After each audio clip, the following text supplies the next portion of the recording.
On this episode of GWeek, the nation has come together to mourn the passing of President George H.W. Bush, who died on November 30th at the age of 94. GWeek reporter Julia Albert joins us in studio to discuss his legacy and reactions to his death. Plus, we'll give you the inside on the Multicultural Student Services Center as they celebrated their 13th annual Thanksgiving dinner. And we'll give you the scoop on all the holiday events happening on campus and around the city. All this and more on GWeek.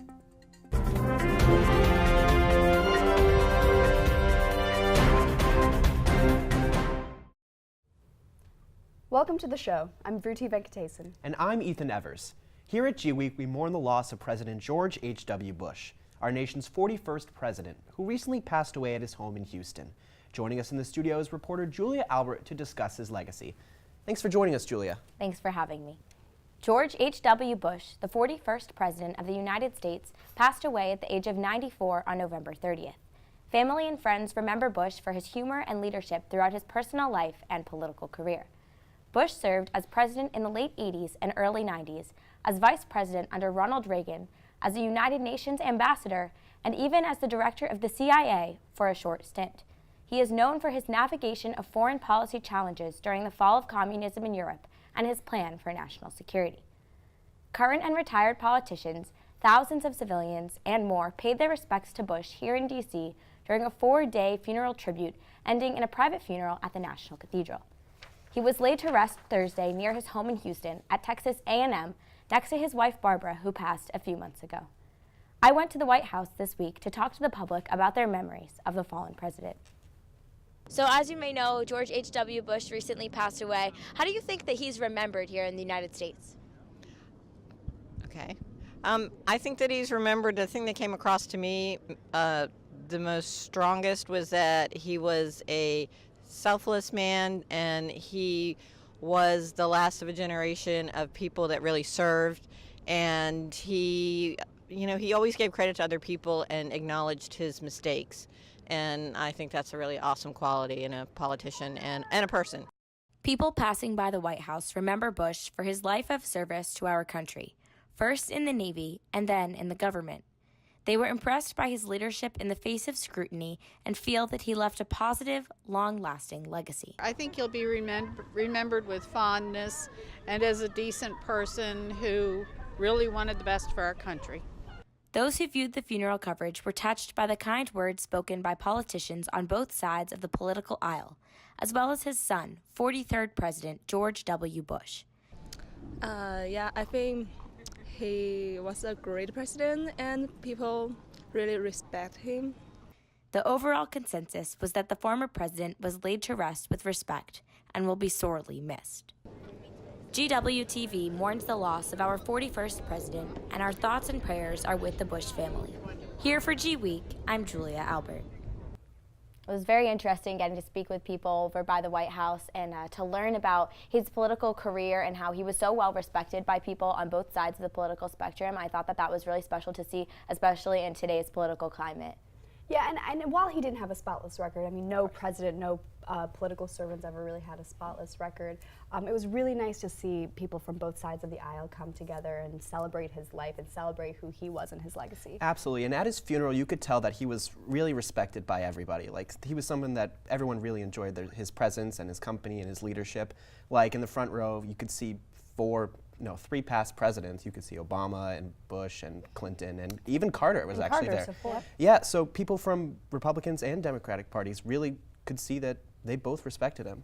And that was the first time since the inauguration they've all been in the same room. Exactly. Right, all together, yes. I don't know if you saw, but on Twitter, Michelle Obama had posted a few words about the fallen president and about a photo that she had taken with him previously, and how it was just such a sweet photo. He was in a wheelchair and bent over and giving her a kiss on the cheek, and I just thought it was such a special moment, and really, like we were saying, echoes that bipartisanship that he seemed to really embody. Yeah, and she really emphasized the fact that he was just a decent human being, and as did Bill Clinton when he published his op-ed in the Washington Post that shared the letter that George H.W. Bush gave to him in the Oval Office before leaving. Yeah, I thought that letter was really, really sweet. It was not that long, it was only about a page long, but in the end, he said, like, basically, I respect you. I think you're going to be a good president for everybody, not just your political party, and that's your job to be a president for everybody. And he just wished him luck and wished him all the best for his career, and it turns out he did a really good job. Yeah, and he said, I'm rooting for you, and said, gave his advice about the criticism that he obviously did face during his time, but also handled with a lot of grace. Right, and I think it says a lot to have those words of encouragement from a former president. I think that kind of gives you a lot of confidence, and it shows that there is more unity than might be seen in the public eye at all times, especially between the two sides of the political spectrum. Yeah, which is something that in times like now, in the past 2-3 years, where we've seen a lot of divide in terms of the political scene. So it's really nice, and it's definitely a nice reminder of what this, I guess, what the government, what the political scene can be now. Absolutely. Yeah. Well, thanks so much, Julia. Coming up, GWeek talks to Frank Sesno, the director of GW's School of Media and Public Affairs. Stay with us. You guys ready? Let's do it. Yeah, let's do it. Okay, ready? Let's go. Welcome to Wait, do you want me to go or? I thought I was going. No, You go. You go. Sean and Michael want you guys. Okay. Yeah. Let's give it a shot. Yeah, okay, ready? Welcome to G. I thought I was supposed to I start. thought I was gonna go first. I thought. Here comes Parker. Come on, guys. It's not that hard, all right? It's just one line. All right. You guys know the line. Welcome to GWTV. You can visit us at gw-tv.com. See, that wasn't so bad. Welcome back to the show. Frank Sesno is the current director of SMPA. He's also a journalist and former CNN correspondent. Reporter Sarah Gregory recently sat down with him to learn more about his career and his role at GW. Although Frank Sesno is a popular face around the School of Media and Public Affairs, many students are unaware of his specific role in the lives of students and faculty. He sat down to tell GWeek more about his job. Immediately before I was at GW, I was at George Mason University. I had a joint appointment at the School of Public Policy in the Communication Department, and I also did some work at the National Defense University. But really, before I was at GW, I was doing journalism. I was at the CNN. And while I was here, I had a status, too, for a while as special correspondent, so I did documentaries and various other projects. But before I got into academia, I was full-time at CNN, where I was the bureau chief and had been a White House correspondent and had a Sunday show, talk show. So I guess you'd say I was doing the journalism, doing the broadcasting. A typical day for the director of the School of Media and Public Affairs depends on the day. So a typical day might be teaching and diving into curricular issues. What are our classes? What does the graduate program look like? A typical day might be diving into personnel issues, because part of what we do is to make sure that our faculty have the support they need so they can conduct their research, so that they're promoted when the time is right, so that they get tenure if they're coming up for tenure, so that our staff are well tended to in terms of their own professional development, that kind of thing. A typical day can mean meeting with students or hearing student presentations or meeting with, as I did not too long ago, students who want to be engaged in a director's advisory council, so we have the voice of the students as part of an ongoing dialogue here. We want to serve our students really well. I like to say, work hard, think deeply, and have fun. Work hard at whatever you do. Throw yourself at it. Be the best that you can be. Don't worry about other people, worry about yourself. Define success your way. Think deeply. Go beyond the superficial question and go to the deeper issues of why and from where and toward what end. And have fun. Do what you have passion to do. Find a purpose in it that is self-motivating, and laugh and smile. For GWeek, I'm Sarah Gregory. Thanks, Sarah. GW recently announced the construction of a new residence hall on the Foggy Bottom campus. Campus administrators have incorporated student feedback into the newly released floor plans. The designs feature loft-style student meeting spaces and two-person rooms with adjoining bathrooms. Construction is expected to kick off in spring of 2019, and the dorm will open in the fall of 2022. An alarming new report has drawn attention to the widespread issue of food insecurity for GW students. Reporter Madeline Taylor looked into possible causes of this trend and responses around campus. For a school with a Whole Foods right on campus, food may not seem like that big of a problem here at GW. However, many students struggle with food insecurity, and different groups across campus are working to address the problem. A new report from the Wisconsin Hope Lab reveals that 39% of GW students surveyed have experienced low or very low levels of food security, compared to the national average of 36%. Multiple factors cause this level of insecurity on campus, including a recent change to the meal plan. Now, students living on campus with a kitchen receive $1,400 and students without a kitchen receive $2,300 a semester. But even students with a kitchen may not know how to shop affordably, and many students prefer to grocery shop for healthier options. Some of our main focuses this year have been affordability.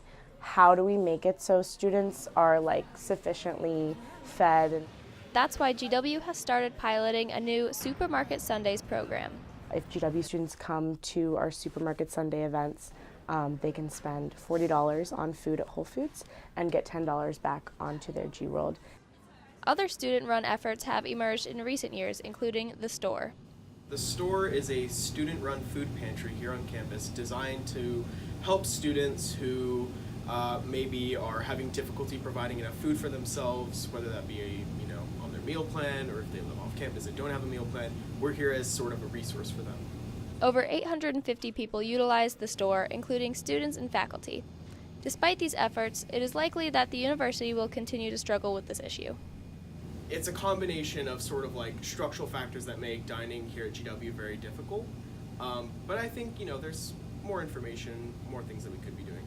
As awareness for food insecurity grows on campus, we will keep a lookout for more programs developed to assist students. For GWeek, this is Madeline Taylor. Thanks, Madeline. After more than a year of searching, it has been decided that Crystal City in Arlington, Virginia, and Long Island City in Queens, New York, will be home to Amazon's 2 new headquarters. According to Amazon, these new developments will create 25,000 new jobs in each city. However, many politicians are speaking out about the strain on local resources and the increased gentrifications these developments may cause. Newly elected Representative Alexandria Ocasio-Cortez made waves, tweeting on November 12th, quote, "Amazon is a billion-dollar company. The idea that it will receive hundreds of millions of dollars in tax breaks at a time when our subway is crumbling and our communities need more investment, not less, is extremely concerning to the residents here," unquote. As Amazon begins hiring for these locations in the new year, it will become clear how these developments will affect local areas. Coming up, we'll give you a look at MSSC's annual Thanksgiving dinner. We'll be right back. Oh my gosh, Izzy. Michael, what's wrong? Trump just tweeted again. Oh my God. I guess we're gonna have to debate about it. This is Colonial Crossfire.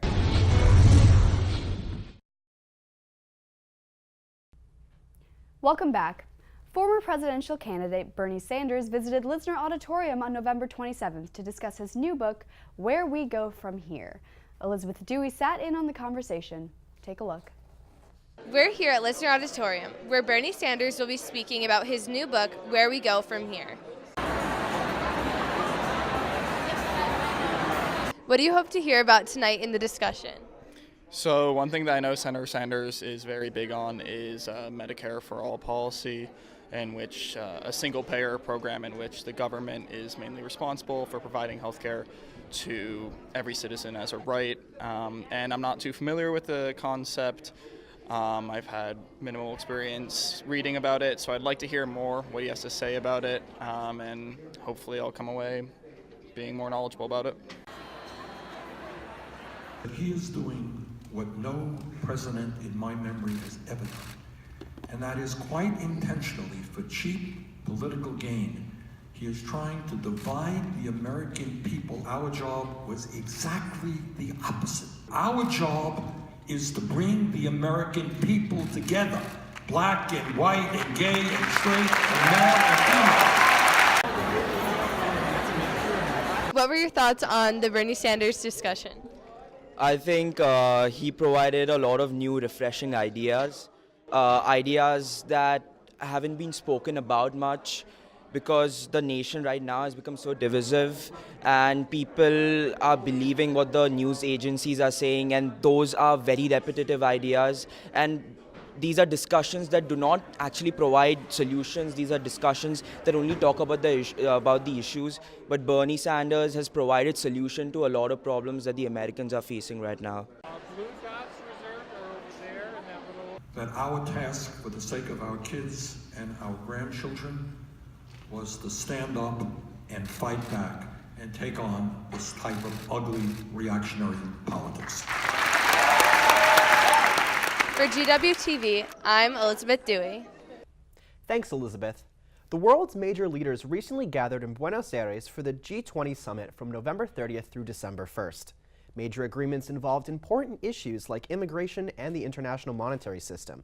The United States was the only country to not sign on to a joint statement on climate change, reaffirming President Trump's decision to withdraw from the Paris Climate Accords. For 13 years, GW's Multicultural Student Services Center has hosted an annual Thanksgiving dinner. Reporter Michael Beans joined them for some food, fun, and celebration. Before last Thanksgiving break, the Multicultural Student Center hosted a Thanksgiving dinner for students of all stripes. So MSSC is the perfect place to have a Thanksgiving meal.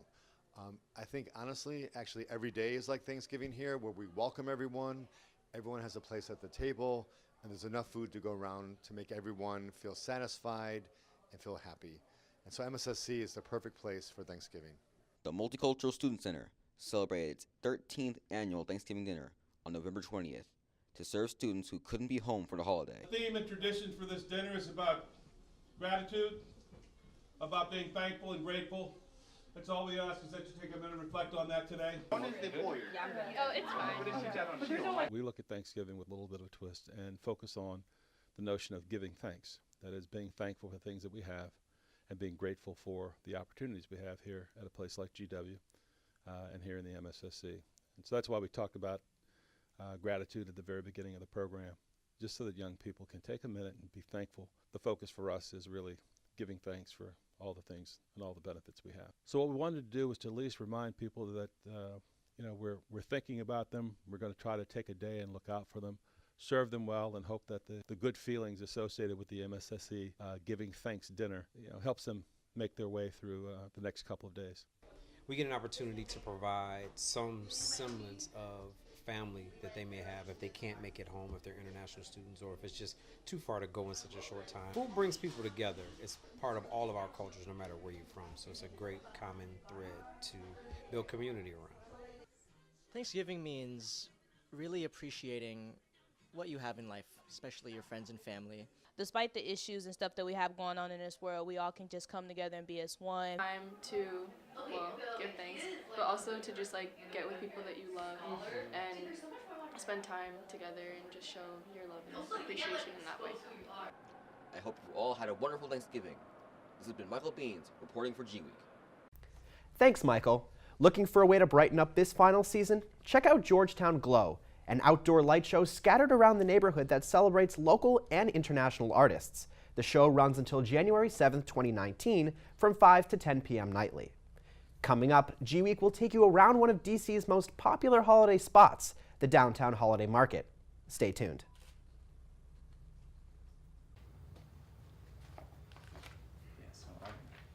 Hey, Cole. Yeah. Thank God we don't all look the same.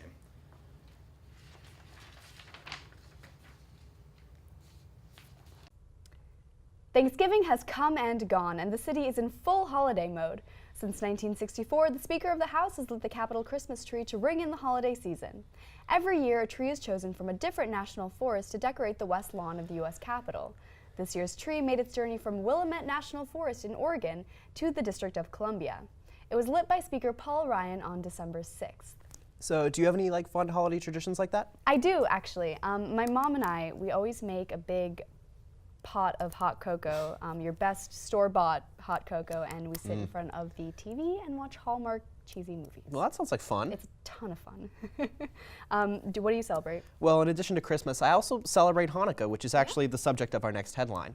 The 40th National Hanukkah Menorah was illuminated in a ceremony near the White House on December 2nd, celebrating the first night of the Jewish holiday. Guests were treated to latkes and jelly donuts following the event, and free dreidels and menorah kits were also handed out to spectators. Do you guys exchange presents? Yeah, but that probably won't be for another couple of weeks or so when I go home. Well, have you bought your presents? No. Well, that's actually perfect because our next headline tells us more. There's actually no better place for some last-minute gift shopping than DC's downtown holiday market. Ethan, listen closely because reporter Kate Waters went to the market to talk about the vendors about their businesses. Vendors and shoppers are gathered on F Street for the annual Downtown Holiday Market. The market will run every day from noon to 8 p.m. until December 23rd.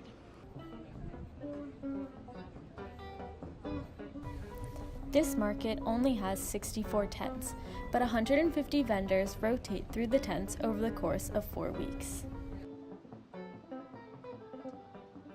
I've been in business 3 years, and I am the owner. And we specialize in pound cakes like grandma's, made from scratch with high ingredients. This is my first year at this market, and this market has lots of opportunities and different vendors, unique things that you don't find everywhere else. The market receives hundreds of applications every year, and a committee decides who gets a tent and who is put on a wait list.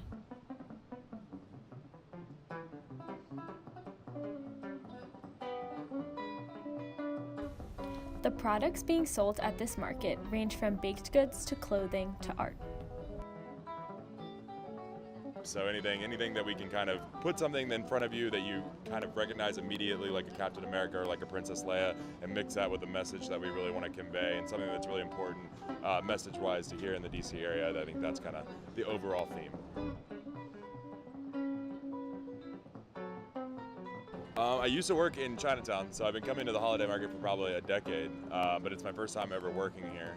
But it's fun to be able to, you don't get too many craft shows in the DC area. You get Eastern Market, you get the Waterfront Market, but like actual downtown holiday market where you get a lot of different crafters from here in the district. It's really fun because I mean, there's so many different malls and things you can go to and see the same things all the time, and like to be able to come here and actually buy things from people that work and craft here in the district is really cool. It's now in its 14th year, and it's really become a tradition for people to come down here and shop. They can find unique gifts and meet the makers. So some folks come every year just to find the same businesses, and some are excited to see new businesses.